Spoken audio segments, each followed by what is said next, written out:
Oh yeah, folks, it's about to go down. Woo, it's about to really go down, folks.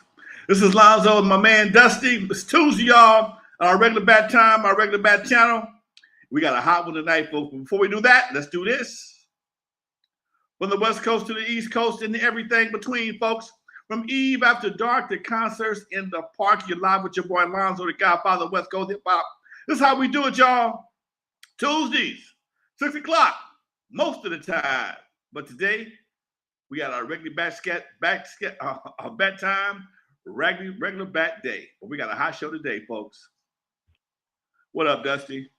Oh yeah, what up, Lonzo? How you doing, my dude? Man, I'm doing fantastic. Just doing what I'm doing. Just getting ready for all these activities I got going for the next few weeks.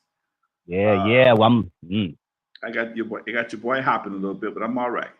I love it, man. I love it. Got that show here pretty soon, so we're definitely going to promote that tonight as well because we got to get as many people out there to support World Class Wrecking Crew as possible. But tonight, you guys are in for another treat. We are bringing back Mike Klein, one of our most legendary interviews. At the time we interviewed Mike Klein, it was the only YouTube video interview that Mike Klein did. Since then, he's been on Reggie Wright's show. He's done some other stuff. But tonight, man, we are going to be talking everything Ruthless. He's going to be debunking some rumors, and it's going to be great, man. I'm looking forward to it, Lonzo. Let me get him on the phone right quick. Yeah, make sure you guys hit that like button. Before you get a little too comfortable, I see the chat already starting to line up. Shout out to the chat. Welcome to the show. Tuned in right at the right time. Mike Klein, Mike? head of... I'm doing fantastic. Can you hear him, Dusty? No, we can't hear him. Make sure we can... Yep, let's get him on. Make sure everybody can hear you. I hear you fine, but for some reason, he's not hearing you. Everything good with you, Mike? Good. Man, you know what? So far, so good. I can't complain about anything, man. I'm just doing what I do. You know how we do it. I'm asking the chat. There you go. What up? Hey, Mike. Good to hear your voice again. Same here, buddy. I've been listening to some of your dissecting of my other interview piece by piece. I liked it. Thank you. I appreciate you reaching out. Definitely looking forward to getting you back on. We've got a lot of comments last time from the show, and your name just, it brings a lot of controversy and a lot of cool stories with it. So we're definitely looking forward to jumping into it. Anything you want to start off with, Lonzo? No, I'm glad to have him back in the States. And he was overseas for a while doing this thing. And when he got back, I think he reached out before you got back when you were still overseas, right? When you called me? Yeah, well, I was back and forth a couple of times, but okay. I had some business to take care of. Okay. And then I saw one of Dusty's shows, and the question was, did I ever invest money in Ruthless? And I think Dusty was not sure if I did or didn't. And I sent you some stuff that I didn't say, somebody else was saying, but right. I put a lot of money into. I put a lot of money into Ruthless. Right. Just so you know, Mr. Klein, I had never doubted you. I just probably said allegedly or something along those lines. Yeah. I want you to know. I think you're the real deal, my man. I know you didn't. Like I said, there's a lot of myth, and unless somebody sees, you don't know. People have been saying all these different things, and when it comes up and somebody comes up with some evidence, I throw it your way to show you. That's all. Appreciate it, Mike. I appreciate you looking out for us, Doc. We were the first one to do the first interview with you, and that shows a lot of respect that we have for each other, man. I really appreciate that. It's amazing. You know how I feel about you, Lonzo. Thank you, Mike. It's a lot of guys that I can't get them on the show, man. I said, "Damn, are you serious?" Oh man, I don't. Okay, no problem. But you know who your real friends are. Yeah, I usually don't do much shows, but for friends like you and Reggie asked me, and that I try to do with people I respect and like. I accommodate. That's what life's all about. Yeah, I ain't mad at you, Doc. Hey, Dusty, kick it off for me, Doc. Yeah. So I would love to know how you and Lonzo actually met, Mike. Can you tell us about your history with Lonzo Williams? I met him at Ruthless when he came in, where he used to come visit Jerry, and I was there. So I met him there. I liked him from the moment I saw him. I thought he was a genuine guy, no BS. I can't stand people that are BS, and he was genuine. Jerry really liked him, and I thought he was a great guy. You know, I used to go to Ruthless all the time because I was like a liaison for Ruthless between Compton. At the time, Omar Bradley was the mayor of Compton, and there was some minor issues going back and forth. He wanted to meet with Eazy, and Ruthless was trying to do some things. Ruthless got ripped off by a production company, didn't pay some permits or whatever for a video they did, and I ended up being one of the not negotiated, but the go-betweens to make sure everything was handled. I set up a meeting with Eazy, and all while doing that, that's when me and Mike got introduced to each other. Mike, Animal, Yes. everybody, you know. Go ahead. Ruthless had a lot of bad deals. The first bad deal when I was involved was Priority. It was a terrible deal. I mean, absolutely horrible deal. And when so they had a 5-year deal, and they renewed it just before I got involved. The same deal that they had, which was just a production deal. Right. You know, they didn't own the masters. As I said last time, they owned anywhere from 16 to 20% of the product of the money coming in, but they did not own the masters. So what were they? They were making money, but Priority was making most of the money. Right. That's why they couldn't. Was that with Brian Turner? Yep. That was with Brian Turner, and like I said, they just did the deal. I got them out of the deal, and if it wasn't for me, they would have been stuck in that deal. Wow. Now, question, Mike. Comptown Records. Now I know that Eazy had a label called Comptown Records. Wasn't Comptown like the parent company or something like that? That was the parent company of Ruthless Records. Now, see, most people don't know that. You have to be up in the business to understand it, because if I'm not mistaken, I remember Jerry telling me somebody else had a Ruthless Records or something like that. Were you aware of that? Yeah, I was aware of the name. You know, that's why I needed to have another corporation as the parent company, and that's what they did. And obviously, it was before my time. Right. That was done with lawyers that were involved at that time to guide them through to have the right entities to protect the situation. But I, you know, what people don't realize, when I got there, you know, Ruthless had huge problems because of the artists leaving and the Suge situation and the deal that they had with Priority. And if you have all these artists that are leaving and nobody's there, and there was another issue that nobody's quite aware of, but MC Ren had an issue in the South. I don't know if it was Alabama or Oklahoma, but he had a serious issue that he was involved with, that Ruthless signed a guarantee that they would pay off a young lady if by certain times, and Ruthless was in default and was about to pay a huge amount of money. It would have bankrupt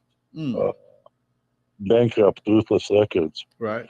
And it was the fault of the lawyer that handled the situation and did not tell Ruthless what was coming up. And at the last moment, he called Jerry and said, this is situation come up, and come next week, you guys will owe this girl this amount of money.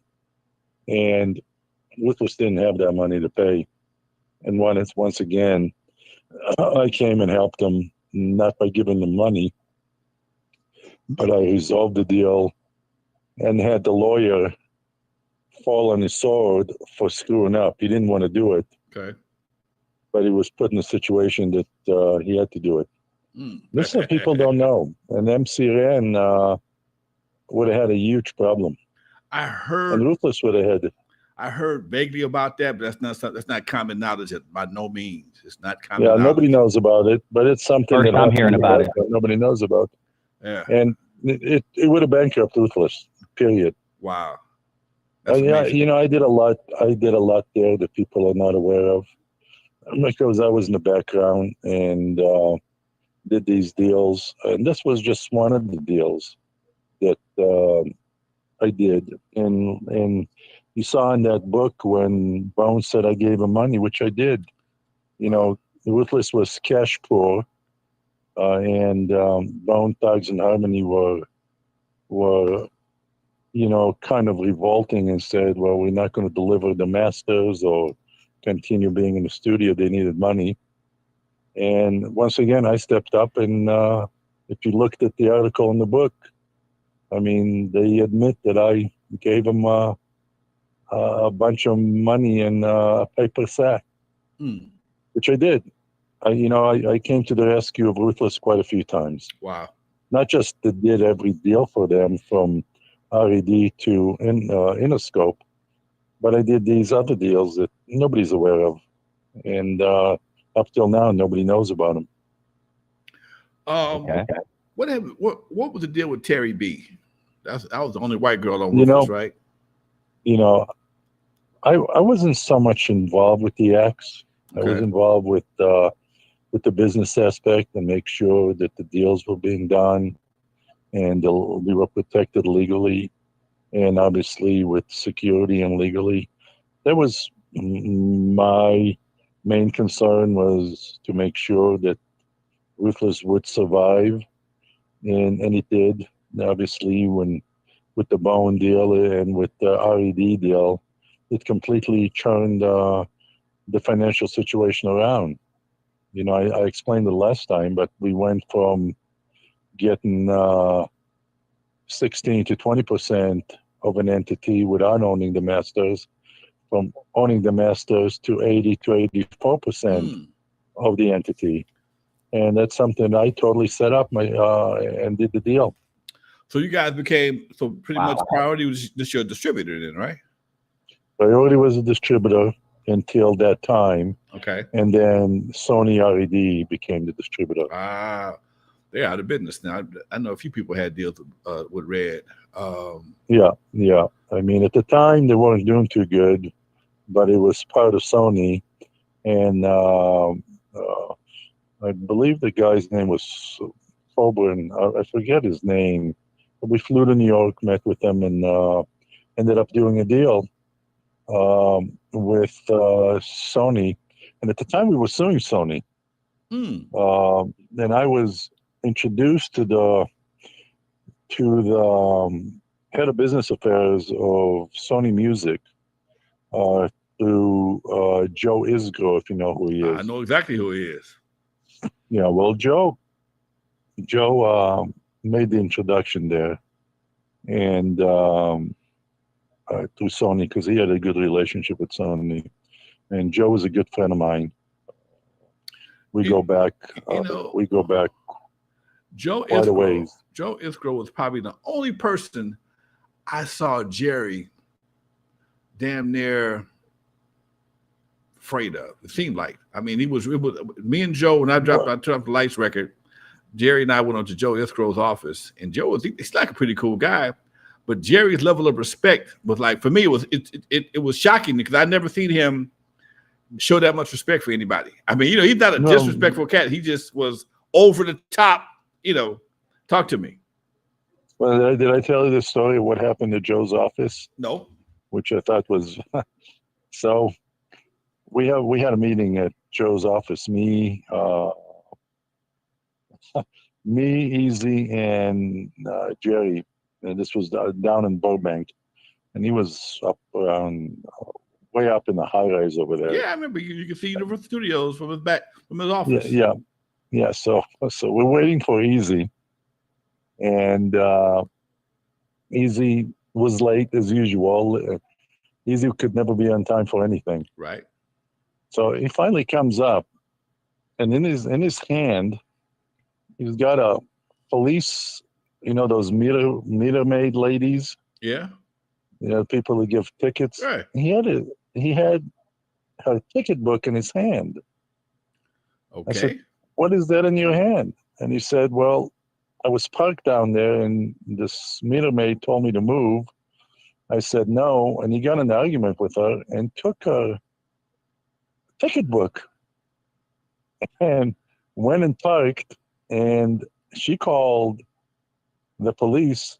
And when you look down there, it looked like a police parking lot. There was that many police officers down there, and they were looking for Eazy. Wow. They were looking for Eazy for confronting or maybe assaulting a police officer. Okay. So Joe was up there. He didn't know what the hell was going on. There's cops all over the place. And I went down there to talk to the cops. They told me, well, we're looking for Eazy. I said, well, we'll have him surrender. So we had one of our lawyers take him down to Burbank and surrender him. And the cops went crazy over there. They just wanted his autograph. Wow. And he had a situation, but we cleared it up. Okay. But it was a funny story. I mean, here's Eazy coming up with a ticket book, and she calls the police, and there's hundreds of police cars looking for Eazy. That's crazy. Nobody knew about that. It definitely sounded like something he would do. So not knowing the seriousness of it. Anything you guys want to clear up or anything you want to know, I'm here to answer any questions. Another issue I've been seeing a lot lately online, and people have been calling me and asking me about Dr. Dre talking to Eazy prior to him dying or going into a coma. Okay. Eazy never talked to Dr. Dre prior to him going into a coma. Dr. Dre went to see him at the hospital at the request of one of our lawyers, telling David Kenner, if he wants to see him alive, you better go see him. But he did come to the hospital. I was there, and by the time he saw him, Eazy was unconscious. They didn't speak prior to that. There's some rumors there that they talked about doing an album or getting back together. That never happened. Okay. Not as far as Dr. Dre and him. Now, what about Cube? Did he saw him before? Yeah, Cube. Yeah, he did. They met in New York. I was there, but I didn't go to the nightclub. But they did meet up there, and the twins were with them. He ran into Cube in the some nightclub in New York. I don't know which one. Did anybody know why Yella was the only one came to his funeral? Came to Eazy's funeral? I do not know. I was there. Atrium was there. Yella was there. I didn't see anybody. I thought that was really strange, man. I never understood why that was like that. What would happen with I know they had issues, but sometimes I was not there because of Tamika and Sweeney, because I don't know if I'd be able to control myself. Right. So I thought it best if I didn't show up and have some kind of scene at Eazy's funeral. I wouldn't think that would be good. Now, since you mentioned it, it was always, I always gave it to the one eye, the suspicious eye, when I realized he got married on a deathbed. I just then you got to leave that to your imagination. Okay. First of all, who gets married the night before somebody gets into a coma? Right. Okay. And I have an agreement that I can't speak about certain things, but that's another issue. People are saying that I said Eazy died of AIDS, and yes, he died of AIDS. Did I think it was suspicious? Yes, but that's not saying that he didn't die of AIDS. Gotcha. He had complications, and from what my understanding is, and the medical records are, Eazy went into the hospital a couple of weeks before in N.W.A. Okay, and they diagnosed him with bronchitis. They misdiagnosed him. Okay, and he wasn't getting any better, and the infection kept getting worse and worse. And by the time he got to Cedar Sinai, the infection in his lungs were terrible. By the time they started treating him, in my opinion, this is only my opinion, I'm not a doctor, though my brother-in-law was a doctor at the time at Cedar Sinai, and I think it was just too late. And they did a procedure, I think the day after the marriage, and he never regained consciousness. And, I don't know who the doctors were or what they did or didn't do. As I said previous, I offered to get him one of the best pulmonary doctors out there, but I'm not family, and my opinion or my recommendations been way too much, Let me ask you something, Mike. There's a rumor that I've read a few times, and I appreciate you being an open book and answering these rumors and clearing them up. But there's a rumor that Eazy and Tupac were extorted by the JDL and threats were made on their lives. Can you clear that up? Obviously that was a bunch of BS. Whenever they talked about JDL and being extorted, they were referring to me. Okay. If you look at their report, if it's online and it's blacked out, and whenever it's blacked out, it's my name that's being blacked out. Okay. Eazy was paying me through Ruthless, and Jerry were paying me. And when the situation arose, dispute between Mika and Sweeney, somebody said I was being paid because I was extorting Eazy. It was a lie. The FBI investigated and closed the case and found no wrongdoings because Eazy was a dear friend of mine, and nobody extorted him. And I didn't even know Tupac. So for them to come up with those assertions that somebody and the allegations were that we would call and threaten artists and then offer protection, which is the biggest crock of shit I've ever seen. It was Jerry Heller that called me for help. I never called. I didn't even know who Eazy was. I didn't know who Tupac was. I didn't know who Eazy was. I was not in that genre of listening to that music. I never knew, I never heard of Eazy, never heard of N.W.A. or any of these people until Jerry called me, and then I got educated of who Eazy was.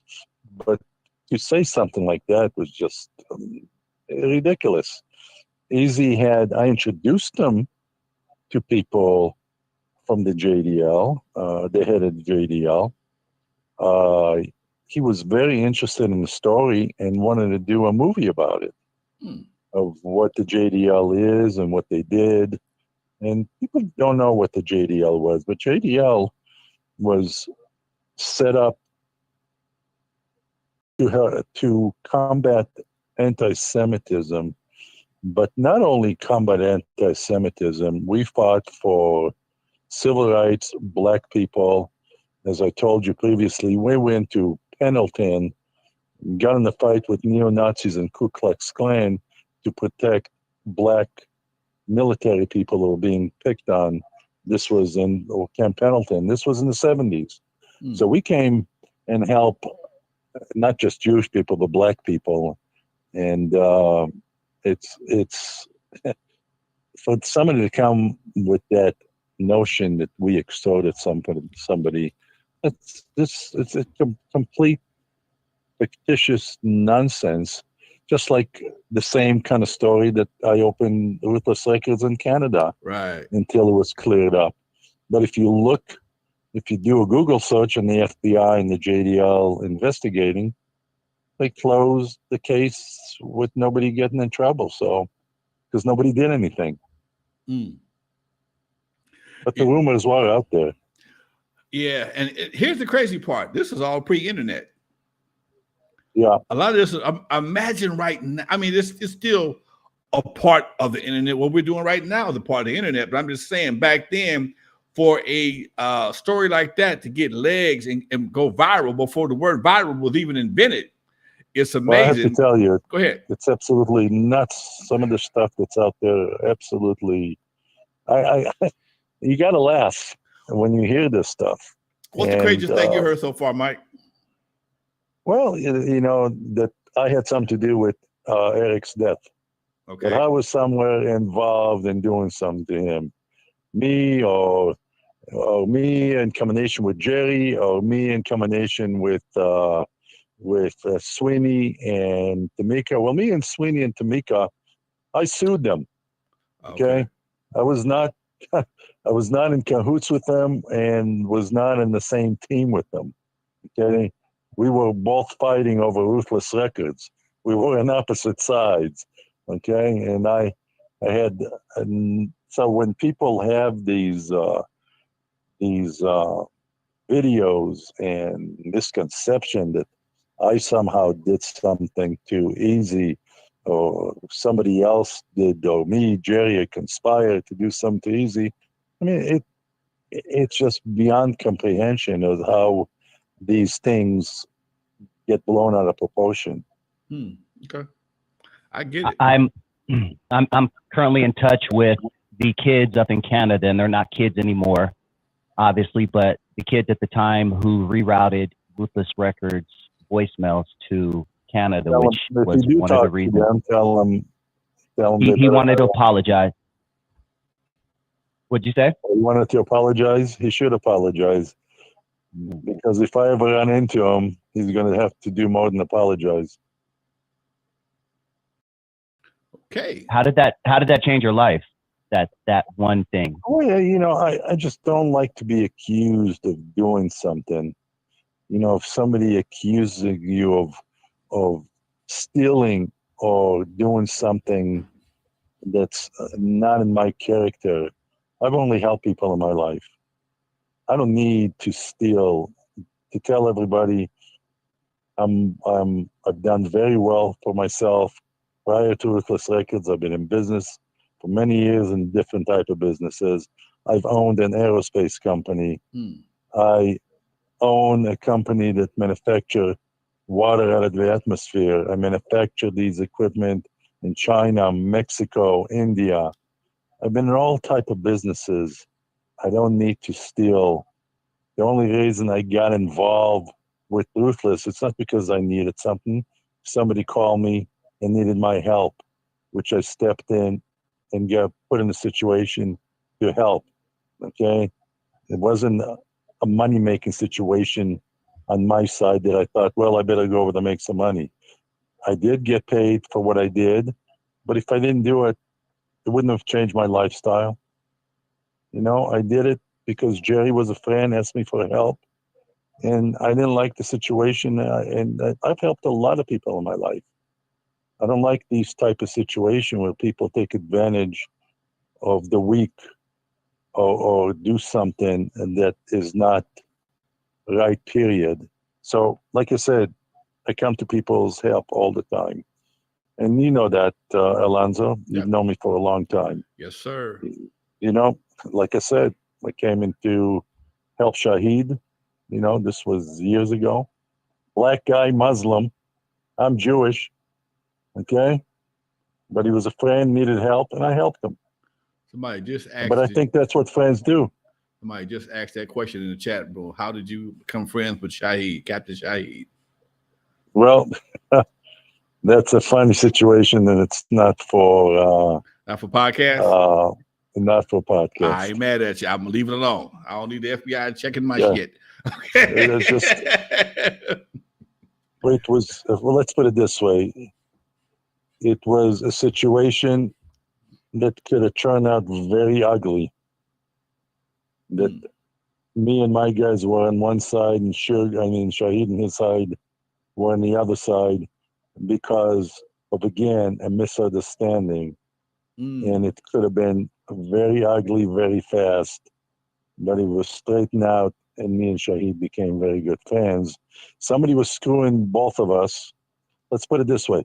Somebody was screwing me and my friends, and the same person was screwing Shaheed and his friends in a business deal, and that guy, non-pronounced to me and Shaheed, was screwing both of us, and me and Shaheed thought that Shaheed was screwing me and I was screwing Shaheed. Yep. Until we found that the guy in the middle was screwing both of us. Yeah, there you go. Okay, and that's how we became friends, and we've been friends until he passed away. We're very, very good friends. Shaheed worked. He was the main security for me at Dudos, and I did Dudos back in the day.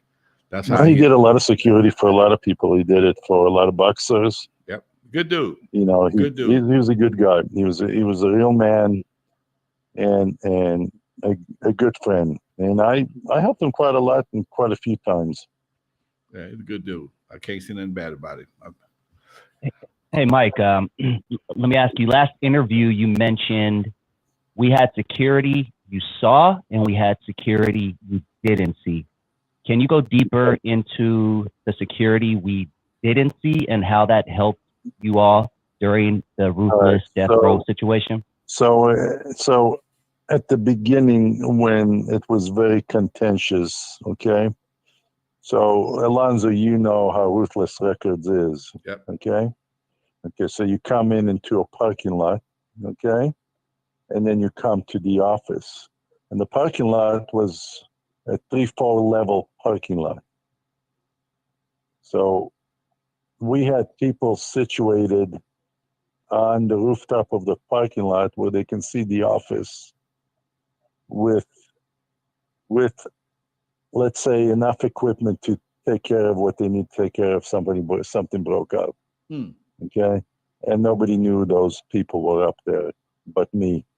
Okay, and those people were very capable of handling whatever needed to be handled. So we had Animal, Big Mike, and other people at the office, and those are the security that you can see.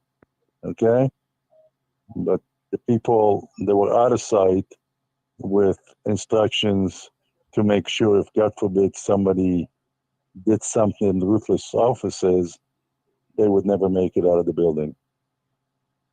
Now I got a question for you, Mike. Was Suge like the main nemesis at the time, far as giving Ruthless problems? Was there somebody else that warranted all that extra attention? That's a lot of attention for Suge. That was the only issue that Jerry encountered was that. Obviously, he had dispute with artists, but nobody did or was confronted the way Suge came into the picture. Okay. You mentioned that Jerry was scared out of his mind. You said that he thought that he'd be killed at any moment. Can you go a little bit more into that? Well, I think there's a few interviews with Jerry where he says, he was terrified. He was terrified, and he said in one interview I think it's on YouTube, that the situation that he was in with Ruthless was not worth him and his family getting killed over. That's him speaking. And there's some depositions out there where he says, if it wasn't for me, he'd probably be dead.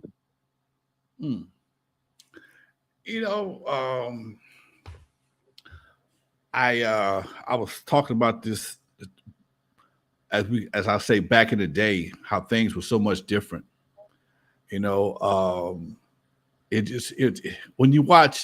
you had the seat that I've had in the past 25, 30 years and watch everybody come up from nobody to nothing. And then you see those who are still here. And then you think about the path some other people took and how things were different for one guy, like with Cube. I'm looking at Cube today. Yesterday he's bringing out the trophy from for the Dodgers. Yes. Dre is doing a Super Bowl things have show. changed, right? Yeah, a lot of things have changed. Man, these are the same guys that everybody hated.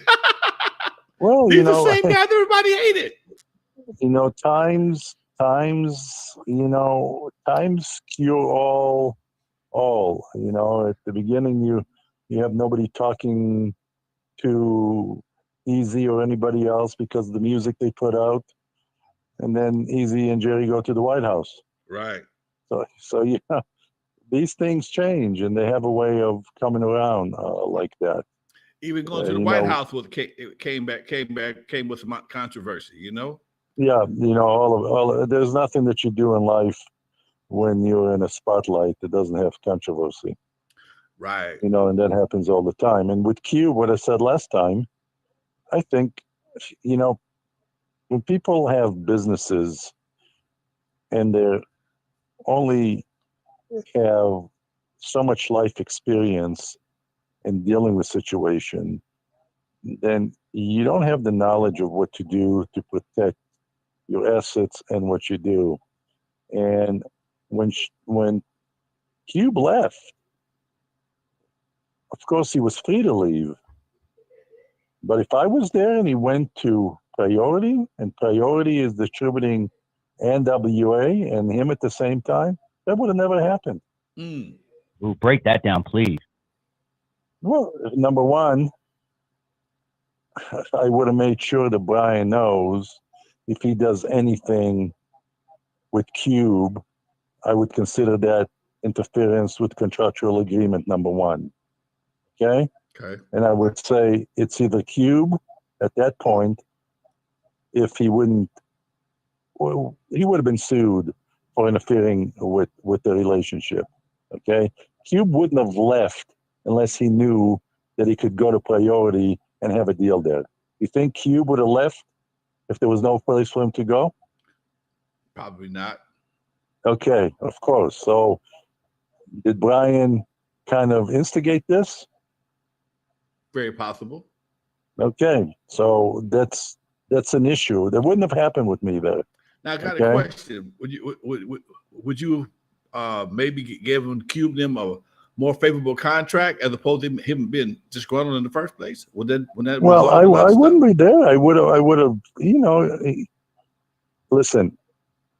If you're a businessman, you always want to do the best situation of a worse situation. Meaning, Right. like when Dre left. Okay, do you sit there and say, "Okay, Dre, you're not going to do anything for the next 6-7 years," Right. or do you try to save something that you can still earn money from the situation? Right. And I was under the impression that, listen, Dre's leaving. He's never going to come back and do anything again. You can sit there and say, Dre, we're going to fight you until your contract time period is over. Or you try and save the situation, do a deal within a scope where you're benefiting from the situation. So you have to, as a businessman, and I'm a businessman, you look at how do you salvage something that's gone sour. You just say, okay, we're going to sit there and we're not going to let him do anything. And he doesn't make money, we don't make any money. Okay? Or Nobody you say, wins. okay, Okay. let's see if we can save the situation where Jimmy Ivan knew that he couldn't do a deal with him without doing a deal with us. Okay? And we negotiated a deal where Eazy made money and everybody else made money, and things continue. So I think in life, when you have situations, you have to find the best solution that benefits everybody. Right. And that's what I did. And sometimes it was difficult, like with the Brian situation. Brian didn't want to give up the contract that he just did with Ruthless. So why would I give up something that you just signed? But he was persuaded. Let's put it this way. Okay. I understand persuasion. All right. Speaking of that time period, you mentioned that in Reggie Wright's interview, shout out to Reggie Wright. You mentioned that you believed back then that Dre was doing work at Death Row, but you feel they were purposely not crediting him. They would credit like Daz or Hutch or somebody, Well, so they could keep that money. Yes, and we confronted Jimmy with that, not them. And Jimmy, we told Jimmy that this is a funny story. Nobody knows about it, but I might as Take it. well. Go for it. I might as well. So I don't know if you guys ever seen the lawsuit. No. Your paperwork with his lawsuit. So if you look at the front page of the lawsuit, it has the defendants and plaintiffs. You know what the defendants and plaintiffs are? Yeah. Okay. So it has what's called a caption page, and it says so and so is suing so and so. Okay. So Jimmy, we felt we were not getting paid what Trey was doing, and we blame Jimmy for that. Okay. So we played a little poker. We just did a front page of a complaint with Jimmy's name on it. Okay. Okay. The rest of the document had nothing to do with anything. But when we went, with Jimmy, Jimmy thought this was a complaint ready to be filed against him with all these allegations. The only thing we had was the front page. And Okay. and when we met with him, he said, "Why are you suing me?" I said, "Because I think you're behind it. You always got to go to the head of the snake." Okay. And he settled with us immediately. Wow. You know, it was Wow. the same thing And we did with Suge and Suge. Suge knew how to make himself scarce in his neighborhood, but his lawyers didn't. Okay, Mm. okay. So we had a word with David Kenner and I told him, hey, if anything, this continues with Eazy, we're going to hold you personally responsible. Meaning David Kenner. And David got all worried, and he knew my reputation and knew my lawyer. He called my lawyer, and he said, he said to my lawyer, you know, I'm worried about this Mike Klein. My lawyer says, well, if you didn't do anything wrong, you shouldn't be worried. Mm. But we made it very clear to David Kenner, if this situation continues, we're going to hold him personally responsible, if you know what I mean. Okay. So if you take the legal part and the guy that advocates for you out of the picture, then the people underneath don't have the whereabouts to continue the fight. Gotcha. let me ask you, kind of going off topic, but still same general topic. Straight out of Compton, how did you feel about Paul Giamatti's portrayal of Jerry Hitler? Was it spot on? Was it off? You mean in the movie? Yes, in the movie. Bunch of BS. No, meaning just Paul Giamatti's portrayal of Jerry Hitler. Whose portrayal? The guy that played Jerry Hitler. The guy who played Jerry Hitler. Well, he did a good job with what he was doing. I mean, I think he did a good acting job. Right. The story was wrong, but I thought the guy did a good job. Did they Pretty have on. Were you in the movie? They had somebody playing you in the movie, Mike? No, nobody. No, I think they didn't want to talk about me. I don't think they wanted to go there.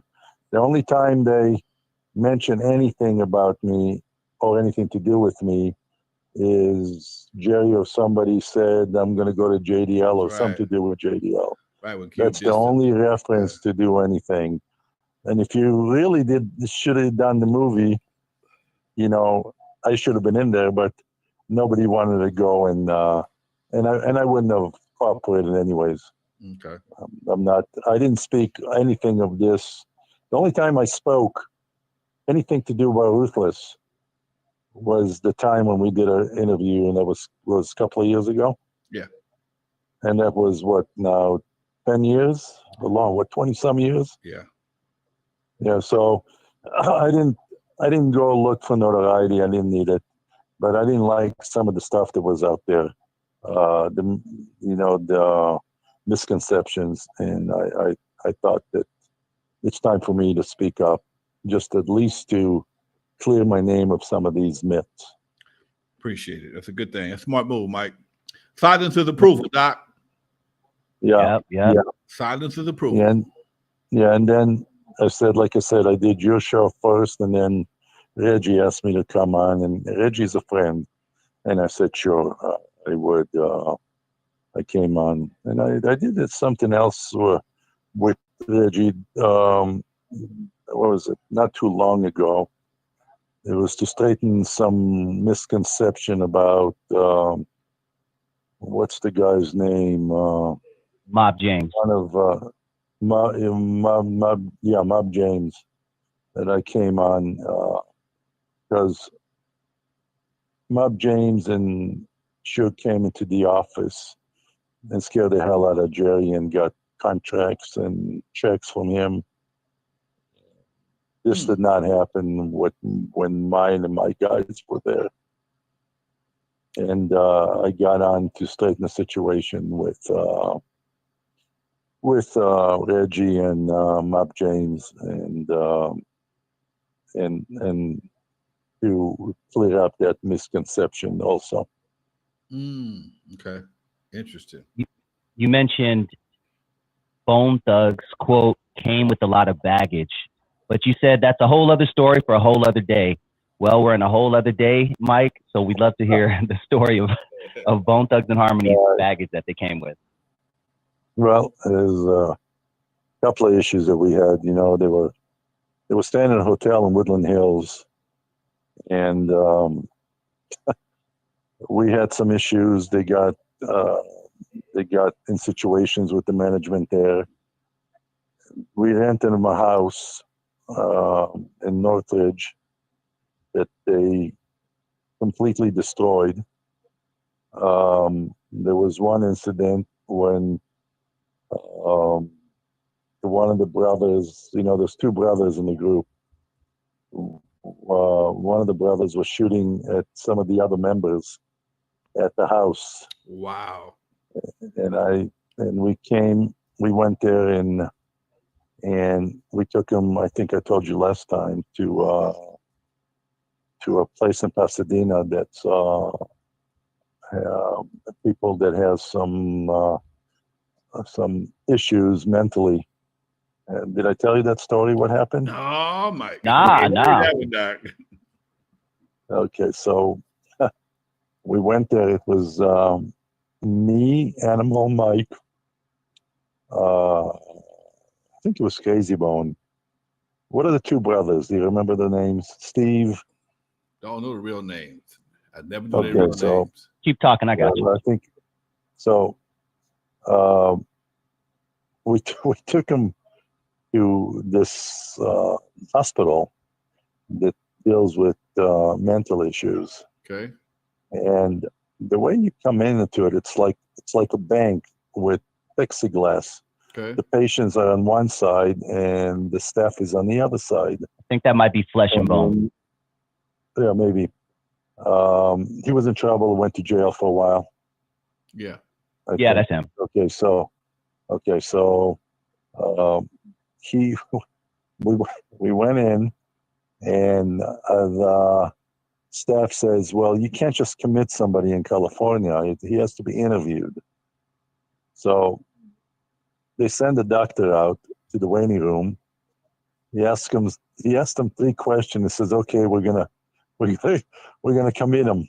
But now the way they bring him in, they call the sheriffs to come out, handcuff you, and take you in.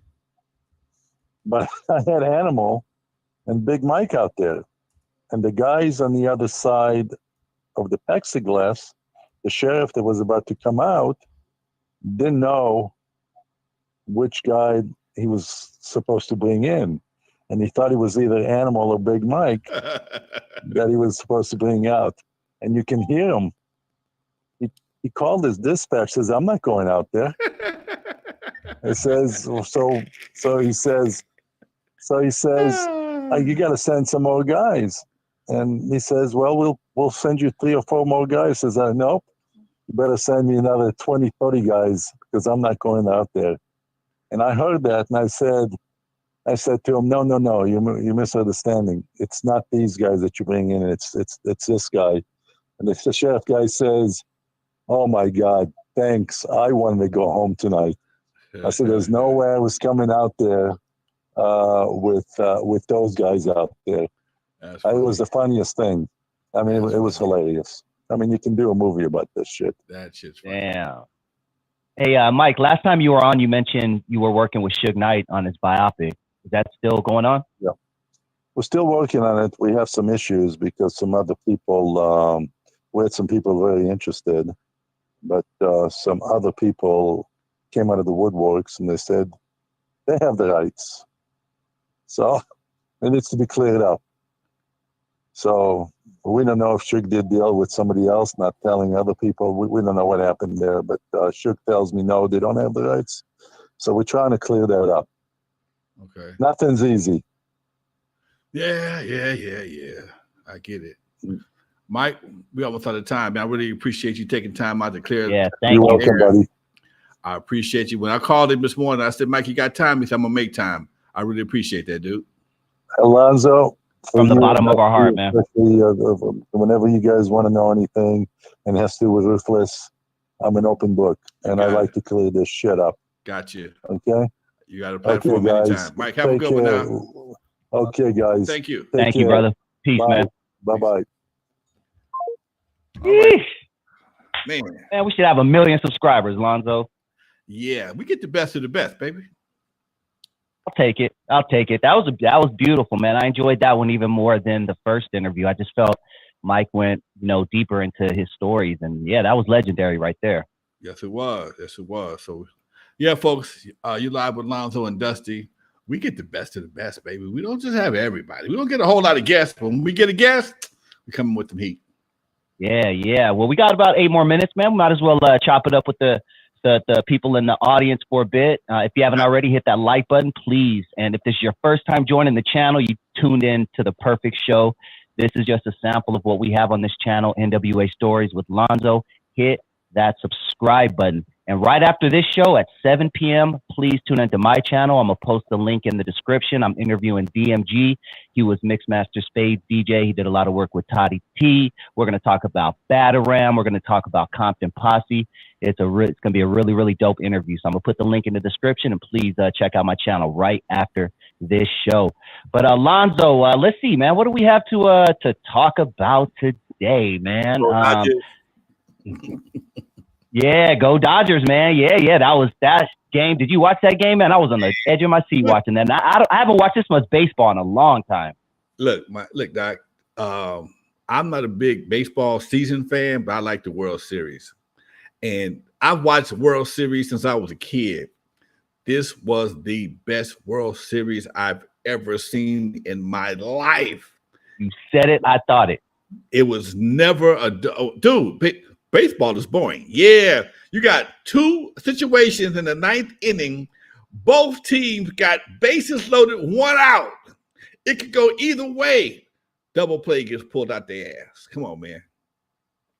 And when you look at that one play, my man's coming to the plate, dude. It's fractions of an inch between the catcher and the runner's foot being on home plate. Fractions of an inch. Okay. And they said he hesitated. That's the only reason why he didn't beat the throw. And that could have changed everything. They could have been celebrating in Canada. I mean, you think about this right here, man. As much stuff as we've gone through with Canada over the past 9 months, between Kendrick and Drake, between what they call him, Nussy Throat. They call him Nussy Throat. Nussy Throat and the Prime Minister of Canada, and for us to come back and go back to back with Canada of all people. Hey, man, it is what it is. That was dope. That was real dope. And then you mentioned briefly Ice Cube, man, holding the trophy. Ice Cube. Does it get more LA than Ice Cube? You know what I mean? I guess that's the best way for me to say it. You know what I mean? Nah, man, it don't. It don't right now. I went to an Ice Cube concert about a month ago now. And dude, it was at the crypto full. I mean, I'm gonna say, yeah, they had some cheap seats up there that people may have bought to just creep down, but for the most part, crypto was sold out, man. It was like 95% sold out, and it's amazing that, and I say this all the time. People talk about the Latino and Black relationship to hip hop. They support Cube. The Latinos support Cube to no end. They support hip hop to no end. Probably 80-90% Latino, and that's not just because it's a demographic; it's because they love Ice Cube. They love Ice Cube. I mean, he's a Dodger fan. He's a hell of a rapper. He's been around forever. He don't take no shit. And it's amazing, man, just to see how things have developed over the years. I'm like I was telling Mike, man, these guys used to get cussed out. Nobody liked these dudes, man. You know, when Ice Cube got interviewed by a Jewish reporter, he walked off the set, talked big shit, and left.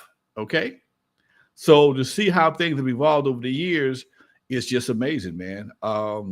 You know, when you look back and you think about how people were ridiculed in the very beginning days of N.W.A, and now if everybody's become, you know, these super icons for the country, for the world, it's a whole different story, Doc. Do you know we have a few more minutes. Do you know what Ice Cube, or if he got any slack for mentioning the J. Crew in the diss song? And, you know, like I said, I mean, I know he did have actually, now that I think about it, he did go hard. They did go hard on him, right? Yeah, never mind. Tell me about that. The No Vaseline? Yeah, No Vaseline, and his, he when he was going through his Black Power thing, I know the J. Crew was coming after him as well for some of the stuff he was saying in his music at that time as well about them. Yeah, he caught flack. He caught flack like everybody else did, man. But you know, I guess he grew out of it, or he found a way to deal with it on a much more mature level. I don't know. I haven't spoken to him about it, but you know, that was his thing in the beginning. That was kind of his, you know, his introduction to the revolution. You know, he said a lot of negative things about folks from different situations, and you know, like I said before, at some point in time, he may have reevaluated his situation, or just said, you know what, I'm bigger than that. I'm not gonna let that be my demise. So here he is today, pulling up at Dodger Stadium, handing him the trophy, you know, just like he did last year. So it's all good, Doc. Yeah.